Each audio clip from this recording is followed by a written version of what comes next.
Qo'qindagi obyektga kelganmiz. Garilla marosmat qilganman. Suvoshilarimizni suvog'ini tekshiramiz. Tasdiqdan o'tsa, ular rag'batlantirib, garilla marosmat bilan silaymiz. Qani ketdik. Misol pardozi bo'lgan yo'q, pardozda yana ham ideal holatda bo'ladi. Hozir chaqiramiz sizlarni. Do'st Muhammad. Va do'st Muhammad. Vaqt kelincha rekan olib keling 2,5 metrlikda. Muhammad kelyapti. Hozir suvog'ini tekshiramiz. Keling. Keling baqa do'st Muhammad. Xudo xohlasa mana ustamiz kirib kelyapti. Suvog'ini tekshiramiz. Mana 100 ming so'mlik pulni qo'yib tekshiramiz. Agar Xudo xohlasa 100 ming so'mligimiz orasida o'tib ketib qolmasa, chiroyli chiqsa, arzimas suvog'imiz bor. Uni keyin hozir bu bitka yo'q suvog'imiz, pardoz holat emas. Bundan yana cho'lay holatda. Bo'ldi, sekin bitta tekshirib berasiz. 2,5 metrlikda, mana 2,5 metrlikda. Bo'ldi.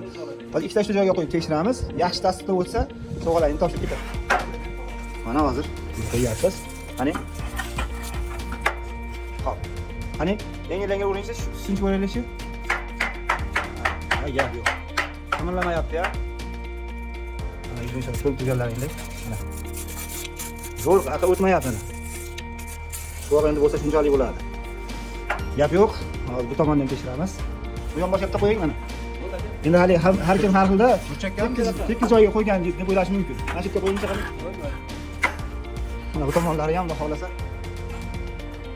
Ha, urib ko'ringchi betga. Gap yo'q, maşallah. Uda.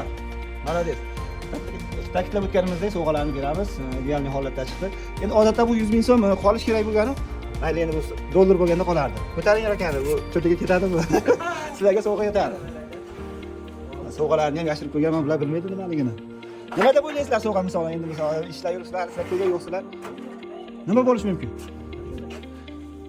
Hozir mana bularni garilla suvlari bilan, mana shu muzqaymonlar bilan silaymiz. Ma'qulmi? Yana aka rahmat.